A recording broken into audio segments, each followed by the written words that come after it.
Thank you very much, everybody. So this is a big, big day, a beautiful day, potentially one of the great days ever in civilization. Things that have been going on for hundreds of years and thousands of years. We're going to, at least we're at a minimum very, very close, and I think we're beyond very close. And I want to thank Bibi for really getting in there and doing a job. We've worked well together, as we have with many other countries, both of us, with many other countries, which is the only way this whole situation gets solved. And I'm not just talking about Gaza. Gaza is one thing, but we're talking about much beyond Gaza. The whole deal, everything getting solved. It's called peace in the Middle East. So today is a historic day for peace, and Prime Minister Netanyahu and I have just concluded an important meeting on many vital issues, including Iran, trade, the expansion of the Abraham Accords, and most importantly, we discussed how to end the war in Gaza, but it's just a part of the bigger picture, which is peace in the Middle East, and let's call it eternal peace in the Middle East. So this is far more than anybody expected, but the level of support that I've had from the nations in the Middle East and surrounding Israel and neighbors of Israel has been incredible, incredible. Every single one of them. This afternoon, after extensive consultation with our friends and partners throughout the region, I'm formally releasing our principles for peace, which people have really liked, I must say. And these are done, not just routinely done, these are done with total consideration and working with the nations that we're talking about. All of these nations have made contributions to those suggestions. I want to thank the leaders of many Arab and Muslim nations for their tremendous support in developing the proposal, along with many of our allies in Europe. Europe has been very much involved, and as I was called by many of the European leaders, most of them saying, is this true? Are you really doing peace in the Middle East? This is the most incredible thing we've heard. Some think it's the biggest thing they've ever heard. They called just to find out, was it just a rumor or is it actually done?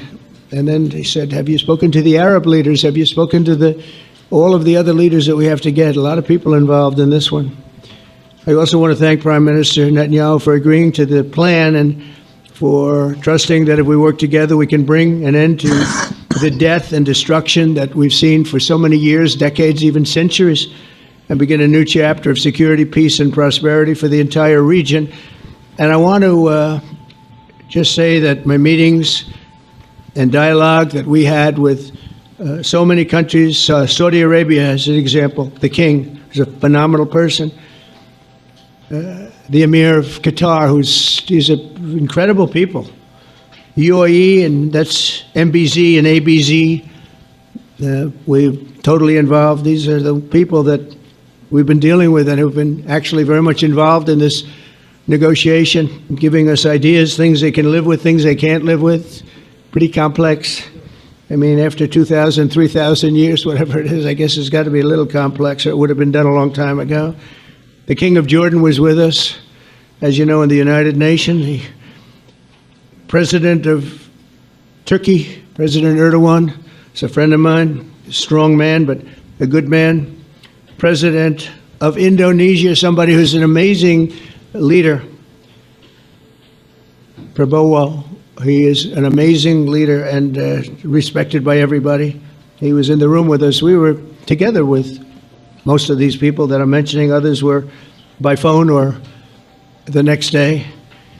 The Prime Minister and the Field Marshal of Pakistan, they were with us right from the beginning. Incredible. In fact, they just put out a statement that they fully believe in this pact. It just came out just as I was walking around. They said, sir, you have a big notice from the Prime Minister of Pakistan and from the Field Marshal that they back this 100%.